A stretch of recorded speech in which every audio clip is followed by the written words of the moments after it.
Hi viewers, welcome to CPM cricket. India வந்துட்டு qualify ஆயிட்டாங்க செமிஃபைனல்ஸ்க்கு. அண்ட் சொன்ன மாதிரி இந்த top four teams India, Australia, South Africa and நியூசிலாந்து, இந்த டாப் ஃபோர் டீம்ஸுமே குவாலிஃபை ஆயிருக்காங்க. அண்ட் ஃபர்ஸ்ட் செமிஃபைனல்ஸ்ல இந்தியா விசஸ் ஆஸ்திரேலியா ஆட போறாங்க. ஸோ இந்த மேட்ச் பத்தின ப்ரிவியூ தான் இன்னைக்கு நம்ம இந்த வீடியோவில் பார்க்க போறோம். ஸோ ஃபர்ஸ்ட் செமிஃபைனல்ஸ் ஆரம்பிச்சு சாம்பியன்ஸ் ட்ராஃபில. ஸோ டாப் ஃபோர் டீம்ஸ், அதாவது சொல்ல போனா இந்த இதுல ஸ்குவாட்ல இருந்து எல்லா பிளேயிங் லெவன்ல இருந்து அவங்க ஃபார்ம்ஸ்ல இருந்து எல்லாமே சூப்பரா இருக்கக்கூடிய டாப் ஃபோர் டீம்ஸ் வந்திருக்காங்க. ஸோ ஒரு எக்ஸ்பெக்டட் பிளே ஆஃப்ஸ் தானே. இது வந்து லைக் 2015 அந்த ரிப்ளிகா செமிஃபைனல்ஸ் அந்த மாதிரி இருக்கு. ஏன்னா வந்து அப்போ வந்து இந்தியா ஆஸ்திரேலியா செமிஃபைனல் ஆடி இருப்பாங்க, ஆஸ்திரேலியா ஃபைனல் போனாங்க. அதே மாதிரி நியூசிலாந்து சவுத் ஆஃப்ரிக்கா நம்ம போன வீடியோல கூட பேசியிருப்போம், கிராண்ட் டெலிகாட் 6 அடிச்சு. ஸோ சேம் அதே செமிஃபைனல்ஸ் தான் வந்து நடக்க போகுது, India Australia, New Zealand South Africa. Yes. அதை பொறுத்த வரைக்கும் பார்த்தோம்னா லாஸ்ட் செமிஃபைனல் அந்த 2015 செமிஃபைனல்ஸ் ரிக்ரியேட் பண்ணக்கூடாது இந்தியா ஆஸ்திரேலியா மேட்ச் பொறுத்த வரைக்கும். அப்படின்றத நம்ம பெருசாக எதிர்பார்ப்போம். ஏன்னா இந்த டைம் இந்தியா ஸ்குவாட் சூப்பராக இருக்கு and also same location. And அப்போ ஆஸ்திரேலியா அவங்க ஹோம் கிரவுண்டில் ஆடினாங்க. ஆனால் இப்போ ஆட போகிறது துபாயில் வந்து ஆட போகிறாங்க. ஸோ பார்ப்போம் ஸ்பின் அவங்களுக்கு எந்த அளவுக்கு ஆடுறாங்க. அண்ட் அவங்க டீமில் ஸ்பின் இப்போ மேட் ஷாட் ஒரு அன்அவைலபிள். ஸோ அவர் இல்லாதது அது எவ்வளோ மிஸ்ன்றது பார்ப்போம்.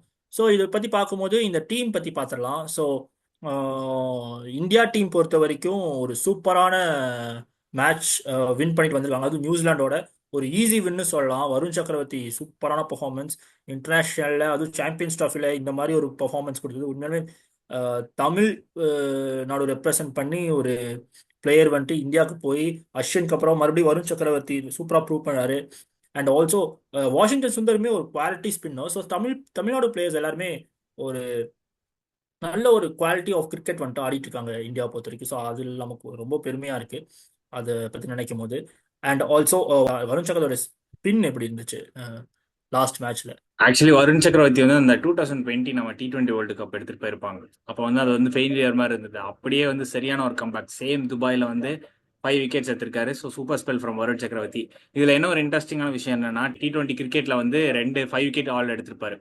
ஸோ அந்த 2 மேட்ச்மே வந்து இந்தியா வந்து லூஸ் பண்ணியிருப்பாங்க. இந்த பர்டிகுலர் 5 விக்கெட் வந்து இந்தியா வந்து வின் பண்ணியிருப்பாங்க. ஸோ அது பார்க்கவே நல்லா இருந்ததுன்னே சொல்லலாம். அவரோட ஃபர்ஸ்ட் 5 விக்கெட் வந்து இந்தியா வின் பண்ணியிருக்காங்க. எஸ், வருண் சக்கரவர்த்தியோட ஸ்பின் பற்றி பார்த்துட்டோம். அண்ட் இருந்தாலும் குல்தீப்போட பர்ஃபார்மன்ஸ் அண்ட் ஆல்சோ இந்தியாவோட ஸ்பின் குவாலிட்டி, ஒரு ஜடேஜாவோட ஸ்பின் ஆகட்டும், அக்ஷர் பட்டேலோட ஸ்பின்னிங் பவுலிங் ஆகட்டும், இவங்க எல்லாம் இந்தியா டீம் வந்துட்டு அவ்வளோ ஒரு குவாலிட்டி ஆஃப் பவுலர்ஸ் வச்சிருக்காங்க இந்த டைமு. ஆக்சுவலாக எப்பவுமே பேட்டிங் டீமாக இருக்கும். பட் இப்போ ரீசெண்ட் டைம்ஸில் வந்துட்டு பவுலிங் டீமாக நல்லா ஃபார்ம் ஆகிட்டு வராங்க ஓடிஐஸில். எஸ்பெஷலி ஹர்ஷதீப் ஆகட்டும், வருண் சக்கரவர்த்தி ஆகட்டும். அண்ட் ஹர்ஷித் ராணா மேட்ச்ல யூஸ் பண்ணல லாஸ்ட் மேட்ச். பட் இருந்தாலும் அவர் எந்த அளவுக்கு பெர்ஃபார்ம் பண்ணியிருக்காரு அப்படின்றது நமக்கு தெரியும். ஸோ இந்த அளவுக்கு ஒரு குவாலிட்டியான பவுலர்ஸ் வச்சிருக்காங்க இந்தியா டீம். ஸோ இது இது பத்தி என்ன நினைக்கிற? இந்தியா டீமோட பவுலிங் இந்த அளவுக்கு ஸ்ட்ராங்கா இருக்கு. ஸோ இது செமிஃபைனல்ஸ் எந்த அளவுக்கு உதவும் இந்தியா டீமுக்கு, செமிஃபைனல்ஸ் அண்ட் ஃபைனல்ஸ்ல? ஆக்சுவலி இப்போ ஷமி வந்து செமிஃபைனலில் நல்லா போடுறதுக்கு வாய்ப்பு இருக்கலாம். ஏன்னா இங்கே வந்து வெறும் 3 ஓவர்ஸ் தான் வந்து யூஸ் பண்ணாங்க. ஏன்னா வந்து ஃபுல்லாக வந்து ஸ்பின் ஷோக் கொடுத்துட்டாங்கன்னே சொல்லலாம்.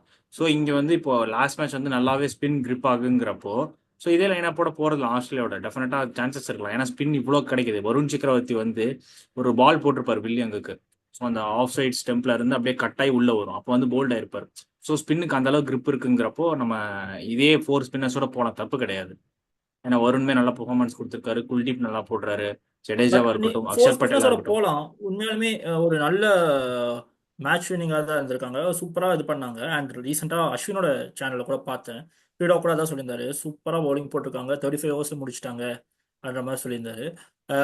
அது போகலாம். பட் எனக்கு அதில் என்னன்னா, மேபி ஒரு ஃபாஸ்ட் பவுலிங் ஷார்ட்டேஜ் இருக்கிறது மேபி நியூசிலாந்து கிட்ட அட்வான்டேஜஸ் இருந்திருக்கு, ஆஸ்திரேலியா கிட்டயும் அட்வான்டேஜாக தான் இருக்கும். அப்படின்னாலுமே சப்போஸ் இப்போ ஒரு என்ன சொல்றது, இது எந்த அளவுக்கு ஒரு டீமுக்கு இது கொண்டு வரும், மீன்ஸ் ஏதாவது ஒரு சின்ன ஒரு இன்ஜுரி கன்சர்ன் ஃபாஸ்ட் பவுலிங்க்கு அதுக்காக ஒருத்தருக்கு ஏற்பட்டா அதுக்கப்புறம் ஃபுல் அண்ட் ஃபுல் ஸ்பின்னர்ஸ் வச்சு போட வேண்டியதா இருக்கும். நியூசிலாந்து வந்துட்டு எதிர்பார்க்கல. அவங்க நியூசிலாந்து டீமை பொறுத்த வரைக்கும் அவங்க எதிர்பார்க்கலன்னு நம்ம சொல்லலாம். பட் ஆஸ்திரேலியா டீம் அப்படி இல்லை. ஆக்சுவலாக சொன்ன மாதிரி சாண்ட்னர் வந்துட்டு அவங்க கரெக்டாக யூஸ் பண்ணிக்கலாம். பட் இங்கே டீம் பேட்டிங் டெப்த் இருக்கு. மேக்ஸ்வெல் வந்துட்டு நம்பர் 7ல வராரு. கரெக்ட். ஸோ அது எந்த அளவுக்கு இந்த டீம்ல வந்துட்டு யூஸ் ஆக போகுது? நம்மளோட இந்தியன் ஸ்பின்னர்ஸ்மே நல்லா பர்ஃபார்ம் பண்ணிட்டு இருக்காங்கிறப்போ ஸ்பின்னர்ஸ் வச்சுமே நம்ம டிராவிஸ் ஹெட்டோட விக்கெட் எடுக்கலாம். ஸோ நம்ம எத்தனை மேட்ச் நம்ம பார்த்துருப்போம், டிராவிஸ் ஹெட் எவ்வளோ க்ரூஷியல் நாக்கு இந்தியாவுக்கு எதிராக வந்து அடிச்சிருக்காரு. ஸோ அப்படிங்கிறப்போ நம்ம ஸ்பின்னர்ஸ் வச்சு கூட எடுக்கலாம் டிராவிஸ் ஹெட்டை. ஓகே. ஸோ அதை பொறுத்த வரைக்கும் 4 ஸ்பின்னர்ஸோட தான் போவாங்கன்றியா? டீம் இந்தியாவுக்கு வந்து ஒரு ஹார்ட் செலெக்ஷன் சொல்லலாம். ஏன்னா இப்போ யாரை ட்ராப் பண்றது? இப்போ ஒரு ஃபாஸ்ட் பவுலர்ஸ் கொண்டு வரணும்னா யாரை ட்ராப் பண்ண முடியும்? ஒன்னு குல்தீப்பை தான் கை வைக்கணும், ஏன்னா இல்லைன்னா அக்ஷர் பட்டேல் நல்லா பெர்ஃபார்ம் பண்ணுறாரு. குல்தீப்புமே நல்லா பண்ணியிருக்காரு, யாரையுமே கை வைக்க முடியாது. ஒரு ஆப்ஷனலா நான் சொல்றேன், அப்படி வைக்கணும்னா குல்தீப் அதை வைக்கலாம், இல்லைன்னா ஜடேஜா தான் வைக்கணும். ஸோ இந்த மாதிரி சொல்றேன், யாருமே எல்லாருமே நல்லா தான் பெர்ஃபார்ம் பண்ணியிருக்காங்கிறப்போ நீடு கிடையாதுல்ல. என்னை பொறுத்த வரைக்கும் மேபி நான் வந்துட்டு இந்த மாதிரி ஒரு சேஞ்ச் பண்ணலாம், பட் இது நடக்கவே நடக்காது. ஏன்னா இவங்களும் பெர்ஃபார்ம் பண்ணியிருக்காங்க. இப்போ எக்ஸ்ட்ரா உனக்கு ஃபாஸ்ட் பவுலிங் வேணும்னா பேட்ஸ்மேன்ல தான் யாரை கை வைக்கணும். பட் எந்த பேட்ஸ்மேன்ல கை வைப்பேன்? ஸ்ரேயாஸ் யாருமே கை ஐயர் வைக்க ஒரு முடியாது. சூப்பரான பர்ஃபார்மன்ஸ். ஸ்ரேயாஸ் ஐயர் ஒரு சூப்பரான பர்ஃபார்மன்ஸ். விராட் கோலி சொல்லவே வேணாம். Shubman Gill vice captain. கேஎல் ராகுல் விக்கெட் கீப்பர்.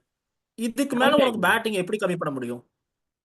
கை வைக்க மாட்டாங்க எனக்கு அப்படிங்கும்போது தெரிஞ்சு. இந்த டீம்ல பேட்டிங்லேயே வைக்க முடியாது. சரி, பவுலிங்ல எடுத்துக்கிட்டாலும் அக்ஷர் பட்டேல் வந்துட்டு ஒரு நம்பர் 5ல செம்ம ப்ரூவ் பண்ணியிருக்காரு. அதாவது லாஸ்ட் மேட்ச் கூட நியூசிலாந்து கூட எடுத்துக்கோ, ஏர்லி விக்கெட்ஸ் போகும்போது ஸ்ரேயாஸ் ஐயர் கூட நின்னது அக்ஷர் பட்டேல் தான். அவர் தான் அந்த விக்கெட் போகாம அந்த பாலை இது பண்ணி இந்த டார்கெட் ரீச் பண்றதுக்கு நிறைய உதவுனதுமே அக்ஷர் பட்டேல் சொல்லலாம். ஸோ அந்த அளவுக்கு பேட்டிங்ல அவர் இம்ப்ரூவ் ஆயிருக்காருங்க போது அக்ஷர் பட்டேலையும் தூக்க முடியாது. அண்ட் ஜடேஜா சொல்லவே வேணாம். அவர் கொடுக்குற 10 ஓவர் கொடுக்குறாங்கன்னா 10 ஓவர் எப்போ போடுறாருன்னு தெரியாது, அண்ட் எவ்வளோ ரன் கொடுக்குறாருன்னு தெரியாது. அந்த கரெக்ட். 10 ஓவருமே நியூசிலாந்து டீமுக்கு, நியூசிலாந்து டீம்ல ஆப்போனன்ட் டீம் எந்த டீமா இருந்தாலும் அந்த 10 ஓவருக்கு அவங்க வேஸ்ட், அதாவது அந்த பால் எல்லாமே டாட்ஸ் பால்ஸ் தான் நிறைய அடிப்பாங்க. அதிகமாக ரன் வந்திருக்காதுன்னு சொல்கிறேன். ஒரு 6 4 கொடுத்துருக்க மாட்டார். கரெக்டாக மிடில் ஓவர்ஸில் சூப்பராக போட்டு போட்டு போயிடுவார். ஸோ அப்படிங்கும் போது அவரையும் தூக்க முடியாது. ஏன்னா 50 ஒன் டேல ஒரு 10 ஓவர்ஸுங்கிறது சாதாரண விஷயம் கிடையாது. அதில் அதில் ஒரு 45 அபோவ் போனாலே அந்த பவுலருக்கு வந்து கொஞ்சம் இதாகும். ஆனால் ஜடேஜா கொடுத்துலாம் பார்த்தீங்கன்னா 30 40 அந்த மாதிரி கொடுக்கும்போது இது எந்த அதான் சொல்றேன், அளவுக்கு. எல்லாருமே வந்து எக்கனாமிக்கலா போடுறாங்கிறப்போ நம்ம யாரையுமே வந்து கை வைக்க முடியாது. ஸோ நம்ம என்ன சொல்றது, ஒரு பாசிட்டிவ் சைன்ஸோட தான் இருக்கும். இந்த மேட்ச் கூட பேட்டிங் ஃபர்ஸ்ட் நம்ம பண்ணதில்லை. இப்போ இந்த நியூசிலாந்து கூட சொல்றேன், நம்ம இந்த டோர்னமெண்ட் வந்து பேட்டிங் ஃபர்ஸ்ட் பண்ணதில்லை. ஸோ அது வந்து ஒரு டெஸ்டடா அது பண்ணிட்டாங்க. அதுக்கப்புறம் வந்து வருண் சக்கரவர்த்தி வந்து புதுசாக கொண்டு வந்தாங்க, அதுவும் வந்து டெஸ்ட் பண்ணாங்க. ஸோ அதுவும் வந்து ஒர்க் அவுட். ஸோ இந்த 2 பாயிண்ட் வந்து கரெக்டாக வந்து இந்தியா வந்து ஒர்க் அவுட் பண்ணியிருக்காங்கிறப்போ ஒரு நல்ல சைனோட போகலாம். இப்போ பேட்டிங் ஃபர்ஸ்ட் பண்றதும் நம்ம நல்லா பண்ணியிருக்கோம், பேட்டிங் சேஸுமே நல்லா பண்ணியிருக்கோங்கிறப்போ ஒரு ஃப்ரெஷ் மைண்டடோட போகலாம். ஸோ டாஸ் ஜெயிச்சு நமக்கு எது வந்தாலுமே நமக்கு ப்ளஸ் தான். ரெண்டுமே பண்ணியிருக்கோங்கிறப்போ நம்ம பயப்பட தேவையில்லை. ஓகே. ஸோ இந்தியா டீம் பற்றி பார்த்துட்டோம். ஆஸ்திரேலியா டீம் அப்படியே பார்த்துடலாம். ஆஸ்திரேலியா டீமில் மேட் ஷாட் இல்லை.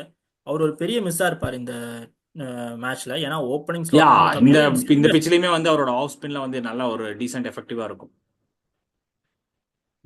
அண்ட் அவரு இல்லை. ஸோ அவருக்கு ரீப்ளேஸ்மெண்ட்டாக இவங்க டீமில் பவுலிங்னு பார்த்துட்டோன்னா ஆடம் ஜாம்பா ஒரு குவாலிட்டி ஸ்பின்னர். அதுக்கப்புறம் பார்த்தா கிளென் மேக்ஸ்வெல் தான் இருக்கார். அவர் பார்ட் டைம், பட் இருந்தாலும் நல்ல ஒரு ஆஃப் ஸ்பின்னர் அப்படி சொல்லலாம். பட் இதில் எந்த அளவுக்கு இவங்களோட பவுலிங் வந்துட்டு இந்தியா டீம் இம்பாக்ட் பண்ணும் அப்படின்றது. ஏன்னா இங்கே நாத்தன் மூணு எல்லிஸ்லாம் வந்து பெரிய எஃபெக்டிவா பவுலர்ஸ் இருப்பாரு. ஏன்னா இந்தியாவை அவரோட எப்பவுமே நாத்தன் எல்லிஸ் வந்து இங்கே மூணு. எஃபெக்டிவா இருப்பாரு. ஏன்னா அவரோட ஸ்லோ ரன்ஸ்லாம் வந்து இங்கே யூஸ்ஃபுல்லா இருக்கும். ஸோ அவர் நல்லா எஃபெக்டிவா இருக்கும், சான்சஸ் இருக்கலாம். Yes, Nathan Ellis and Ben டுவாஷியஸுமே நல்லா பவுலிங் போடுறாரு. கரெக்ட். ஸ்பென்சர் ஜான்சனுமே சொல்லிட்டோம் நல்லா பவுலிங் போடுறாரு. பட் இருந்தாலும் இந்தியா டீமுக்கு எதிராக தான் இவங்க பவுலிங்ல வந்துட்டு மிச்சல் ஸ்டார்க் அண்ட் பேட் கமின்ஸோட பெர்ஃபார்மன்ஸ் அந்த அளவுக்கு இருந்திருக்கும். எப்பவுமே அவங்க இருக்கிறனால தான் இந்தியா டீமுக்கு வந்துட்டு அந்த அளவுக்கு பெரிய இயர்லி விக்கெட்ஸ் நிறைய விடுறதுக்கு சான்சஸ் இருந்திருக்கும்.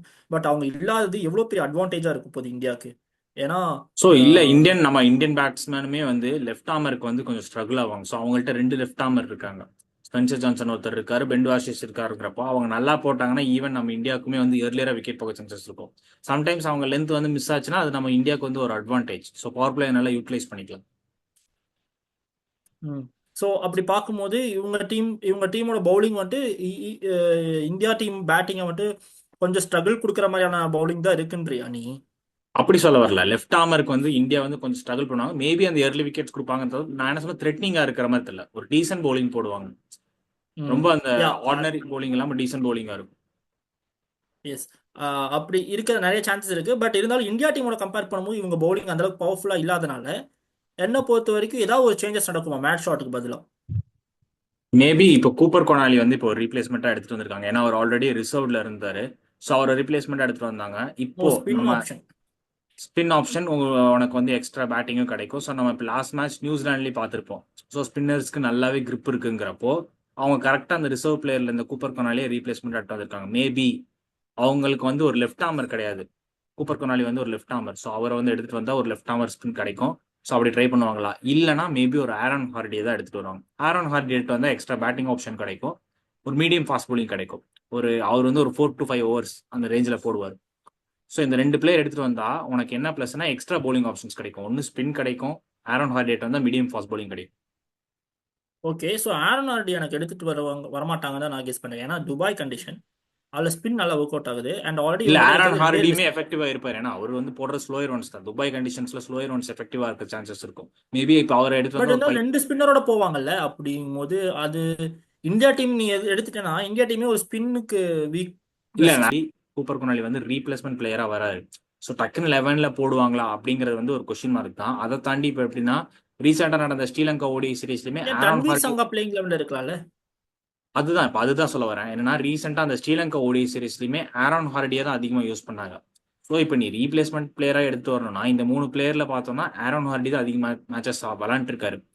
பட் நீ சொல்ற மாதிரி ஸ்பின்னர்ஸ்க்கு நல்லா எஃபெக்டிவா இருக்குங்கிறப்போ அவங்க வந்து ட்ரை பண்ணலாம். பட் இது வந்து ஒரு செமிஃபைனல் அப்படிங்கிறப்போ 2 பேருமே வந்து ஒரு என்ன சொல்றது யங்ஸ்டர். ரன்வீர் சங்காவா இருக்கட்டும், கூப்பர் கொனாலியா இருக்கட்டும், 2 பேரும் யங்ஸ்டர். அவங்க வந்து எப்படி டெஸ்ட் ஆவாங்கங்கிறது தெரியல செமிஃபைனல்ஸ்ல. ஸோ எப்படி போவாங்கங்கிறது தெரியல காம்பினேஷன்.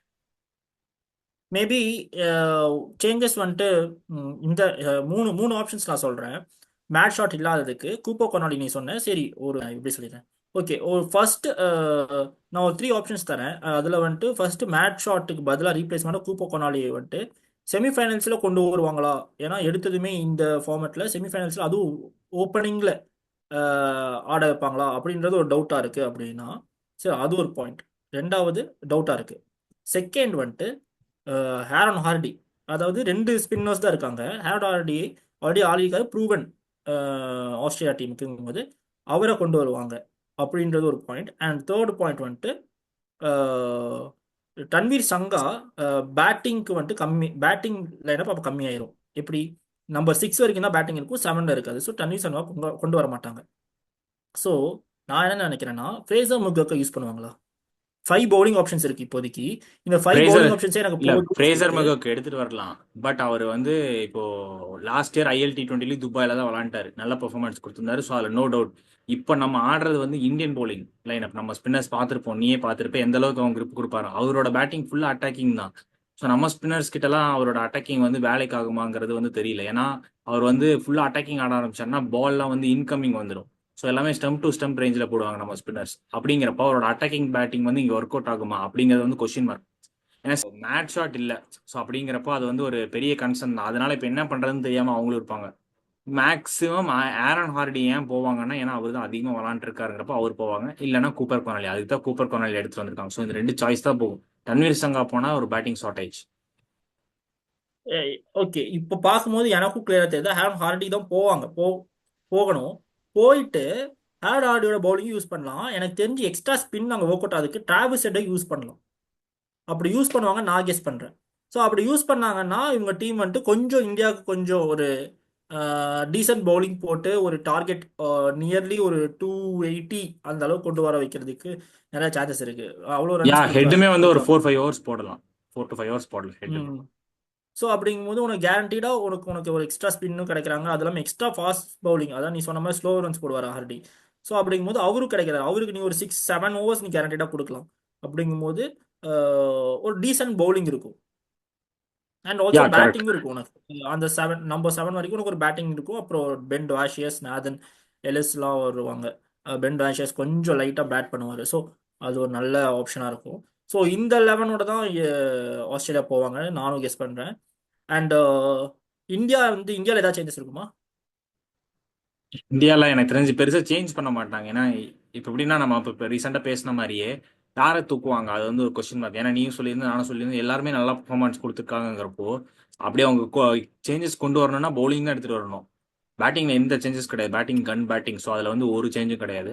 பவுலிங் எடுத்துகிட்டு வரலாம். பட் ஆனால் யாரை கை வைப்பாங்க அது வந்து ஒரு மாதிரி ஒரு ஹார்ட் டிசிஷனே சொல்லலாம். ஸோ அது எப்படி பண்ணுவாங்கங்கிறது தெரியல. இதே லைனப்போட போகலாம், தப்பு கிடையாது. ஸோ என்னை பொறுத்த வரைக்கும் இந்தியா பக்கமும் இதே லைனப்ல தான் போவாங்க. நம்ம ஆல்ரெடி பேசின மாதிரி தான். ஸோ நோ சேஞ்சஸ் இருக்காது. So move on to next player to watch out for. So இந்த மேட்ச்ல செமிஃபைனல்ஸ்ல எந்த பிளேயர் நல்லா பெர்ஃபார்ம் பண்ணுவாங்க இந்தியா vs ஆஸ்திரேலியா? ஸோ இந்த பிட்ச் வந்து கொஞ்சம் ஸ்லோவாக இருக்கிறதுனால நான் என்ன சொல்றேன்னா ஆஸ்திரேலியாவில் வந்து ஒரு ஸ்டீவ் ஸ்மித் நல்லா பண்ணுறதுக்கு அதிக சான்சஸ் இருக்கலாம். ஏன்னா 2015 செமிஃபைனலுமே அவர் வந்து நல்லா பண்ணியிருந்தாரு. டெஸ்ட் மேட்சஸ் அந்த WTC ஃபைனல் அதுலேயுமே இந்தியா கூட நல்லா பண்ணியிருந்தாரு.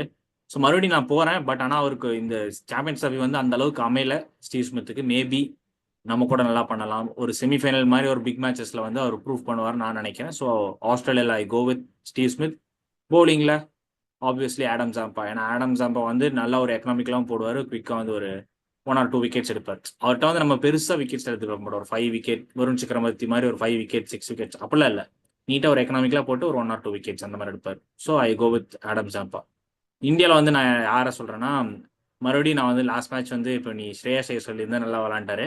மறுபடியும் நான் இந்த டைம் வந்து சுப்மன் கில்லோட போகிறேன். இந்த டைம் சுப்மன் கில் பண்ணுறதுக்கு அதிக சான்சஸ் இருக்கலாம். So I go with Shubman kill.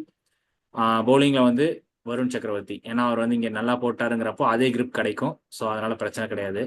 Maybe செமிஸ்னால கொஞ்சம் ஷமிக்கும் ஏதாவது எஃபெக்டிவாக இருக்குமோன்னு ஒரு ஸ்லைட்டாக ஒரு தோணுது. பார்ப்போம். ஓகே. நான் என்னை பொறுத்த வரைக்கும் ஆஸ்திரேலியா டீம்ல நீ சொன்னதே தான் நானும் சொல்லணும். அதே தான் நானும் நினச்சிருந்தேன். பட் இப்போ வேற சொல்ல வேண்டிய சுச்சுவேஷனால நான் என்ன சொல்றேன்னா, அஹ், இந்தியா டீமுக்கு எதிராக எப்பவுமே டிராவல்ஸ் செட் நல்லா பண்ணியிருக்காரு.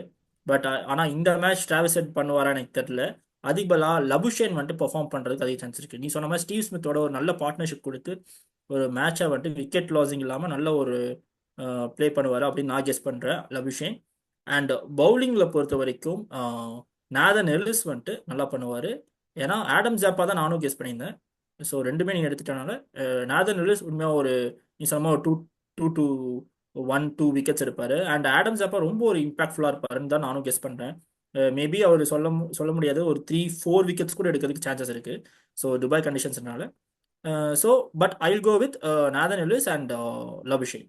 அண்ட் இந்தியா டீம் பொறுத்த வரைக்கும் லாஸ்ட் டைம் நான் சொன்ன மாதிரி ஷ்ரேயஸ் ஐயர் அண்ட் வருண் சக்கரவர்த்தி நல்லா பண்ணியிருந்தாங்க. இந்த டைம் வந்துட்டு என்ன எனக்கு யார் நல்லா பண்ணுவாங்க அப்படின்னா சேம் நீ சொன்ன மாதிரி Shubman Gill. But again I will go with Shreyas Iyer. And பவுலிங்கில் வந்துட்டு I will go with Kuldeep Yadav this time. So Shreyas Iyer and Kuldeep Yadav ஆஸ்திரேலியாவுக்கு எதிராக நல்லா பண்ணுவாங்க அப்படின்றத நான் கெஸ் பண்ணுறேன். And moving on next match winning percentage. So எந்த டீம் இந்த செமிஃபைனல்ஸ் வின் பண்ணி ஃபைனல்ஸ் போக போகிறாங்க? ஸோ எனக்கு தெரிஞ்சு ஒரு 60-40 இருக்குமோ அப்படிங்கிற மாதிரி ஃபீல் ஆகுது. இப்போ நம்ம ஆஸ்திரேலியாவோட அந்த ஒரு பழைய பவுலர்ஸ் இருந்தாங்கன்னா நான் 50-50 சொல்லியிருப்பேன். 50-50 இல்லை, மேபி ஈவனுக்கு நான் ஒரு ஆஸ்திரேலியாவுக்கு ஒரு 5% எக்ஸ்ட்ராவே கொடுத்துருப்பேன். இப்போ அவங்க இல்லைங்கிறப்போ 60-40. ஸோ இந்தியா வந்து 60, ஆஸ்திரேலியா வந்து 40 கொடுக்குறேன். 60-40. என்னை பொறுத்த வரைக்கும் ஆஸ்திரேலியா கலர் டிஷர்ட் போட்டு வந்தனால ஆஸ்திரேலியாவுக்கு சப்போர்ட் பண்ணுவேன்னு இல்லை. இந்தியா தான் வின் பண்ணுவாங்க. It not about the fan, but இருந்தாலும் இப்போ ரீசெண்ட் மேட்சஸ் அண்ட் அவங்களோட பெர்ஃபார்மன்ஸ் பார்க்கும்போது இந்தியா டீம் குவாலிஃபை அதுக்கு அதிக சான்ஸ் இருக்கு. இந்த டைம் வந்துட்டு நம்ம இது வரைக்கும் ஆஸ்திரேலியா நம்ம கொடுத்த இந்த டெஸ்ட் சாம்பியன்ஸ் லையும் இருக்கட்டும் அண்ட் ஆல்சோ வேர்ல்ட் கப்லேயும் இருக்கட்டும், அதுக்கு எல்லாத்துக்கும் சாம்பியன்ஸ் ட்ராஃபியில் நம்ம செமிஃபைனல்ஸில் கண்டிப்பாக நம்ம அதுக்கு திருப்பி கொடுப்போம். இந்த மேட்ச்சில் அதுக்கான பக்காவான டீமாக தான் இருக்காங்க. அண்ட் பெர்ஃபார்மன்ஸுமே ரீசெண்ட் டைம்ஸில் சூப்பராக இருக்குது. ஸோ இந்த கண்டிஷன்ஸில் ஈவன் டாஸ் லாஸ் பண்ணாலும் இந்தியா வின் பண்ணுவாங்க. ஸோ என்னை பொறுத்த வரைக்கும் நானும் சேம் 60-40 நான் போகிறேன். ஸோ இதுதான் எங்களுடைய இந்தியா விஸ் ஆஸ்திரேலியா மேட்ச்க்கான ப்ரிவ்யூ அண்ட் செமிஃபைனல்ஸ். மறக்காமல் பாருங்கள். அண்ட் கண்டிப்பாக எங்கள் வீடியோவும் பார்த்து சப்ஸ்கிரைப் பண்ணிக்கோங்க. அண்ட் இந்தியா ஃபைனல்ஸ் போச்சுன்னா கண்டிப்பாக இந்தியா ஃபைனல்ஸ்க்கான ப்ரிவ்யூவும் வரும். ஸோ மறக்காமல் பாருங்கள். தேங்க்ஸ் ஃபார் வாட்சிங். Thanks for watching. Like and subscribe our channel and also follow X page and Instagram page for more cricket updates.